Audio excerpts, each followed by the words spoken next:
Jazz snobs. First of all, it's a great term. Um, I learned a long time ago that before you put the music down, the particular type of music, you better be able to play it before you can say it sucks. You know, for example, I don't know why this tune keeps coming up.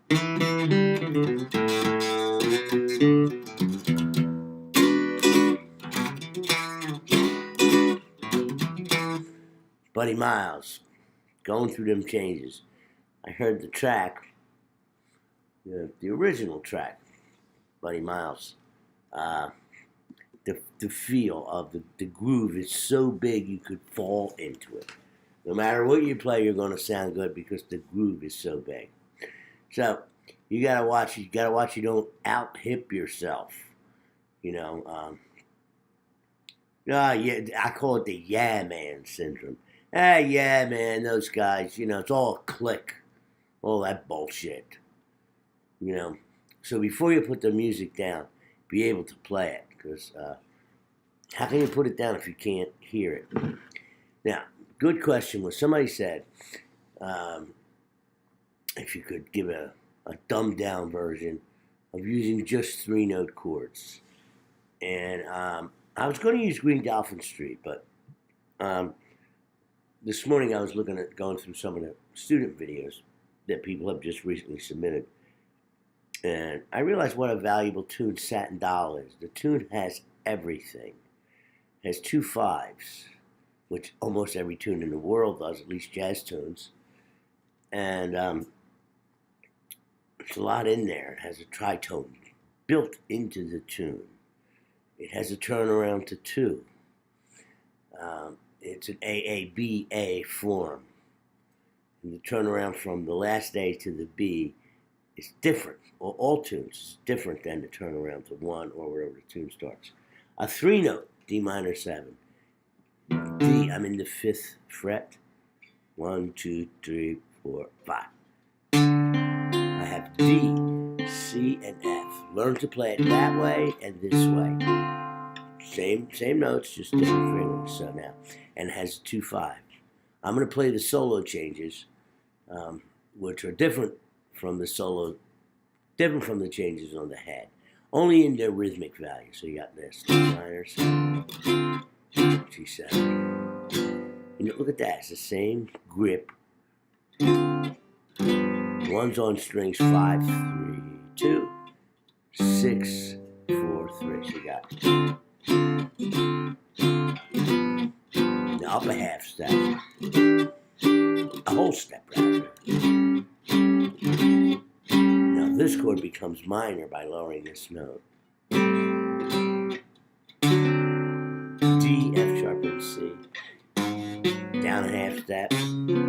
So we got, start over again. Now I'm just putting some passing chords, but that's okay. Let me keep it simple. It's hard not to, isn't it? Now here comes the turnaround to 2. 1, 2, 3, 6, okay? Now you can use any turnaround to 2 there.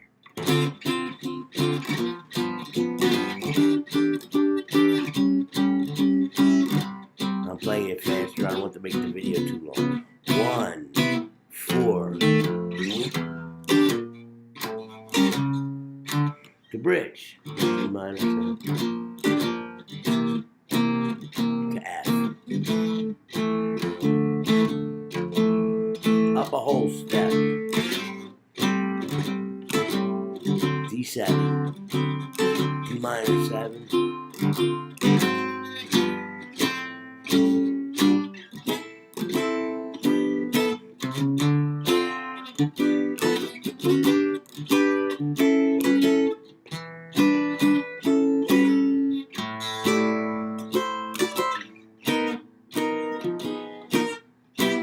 Okay. Now, going to the bridge, the turnaround is 1, 4, 1. An older version, style-wise, 1, 4 with a 4th minor. Now you take this chord here, C major 7, C, B, and E, C6. Now I like to do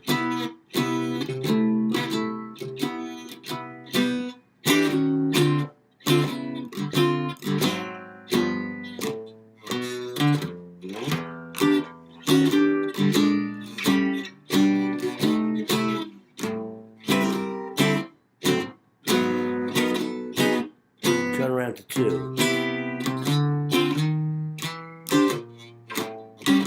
G minor 7.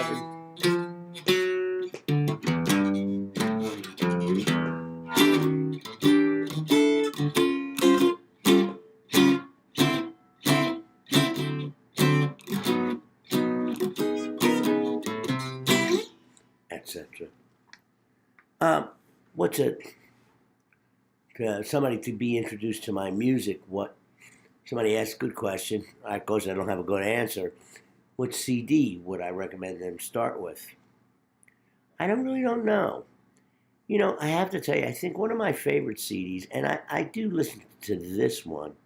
I don't listen to my other ones too much because you have to remember, by the time you get to that point in the making of a CD, you know, you're listening to it, they play it back, what do you think, all that, and then they mix it, and you're listening to it again.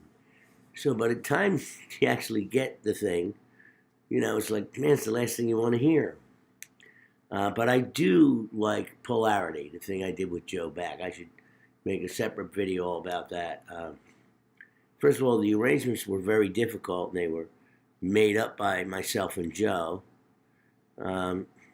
We had to play in 2 different keys because Joe's had I think he called it an alto guitar.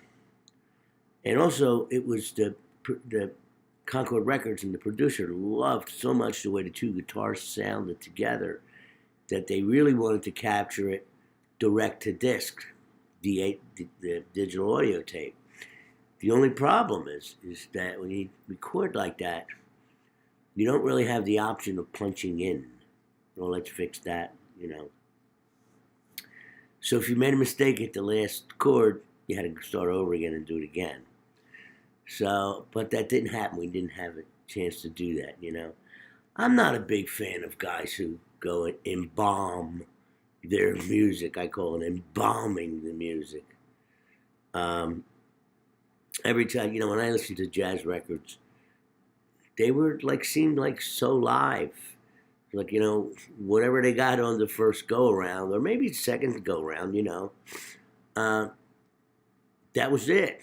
You know, I remember hearing record, Charlie Mingus record, live at Carnegie Hall, I think it was. Maybe that, or I got it mixed up with, but I know John Coltrane was on it.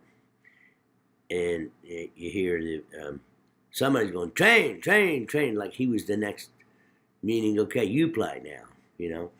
Wish I could remember what CD it was, you know. So there's something real magical about those recordings because you're in the moment. You know, you're actually like, feel like you're standing in the studio listening to them record. And like I said, I'm not a fan of embalming of the CDs. I guess that's it. Keep them cards and letters coming. Plug my own school. It's my the time it's open. When is it going to open? We were shooting for the end of January, but it's now January 30th, and there's a few more things that we go to as this new IT guy goes through the old IT guy's coding. It just was a mess. So we found some problems with the coding to make it that were really screwed up. And also, we're still working on the getting the merchant gateway up. Meaning, you know, I would like to get paid. So, you know, directing the funds to my bank account is very important to me, at least. And also to the new IT guy. I mean, he got to get paid too. And I'm so gassed, still gassed by that gig that I did, the Salon concert, uh, by the amount of talent and the music, how good these performers were. So then I came home that night, and I don't know, there was something about the Grammys that were on, and I could smell the stench of their talent coming through the TV. And I'll leave you with that picture, so be well, and I'll see you tomorrow.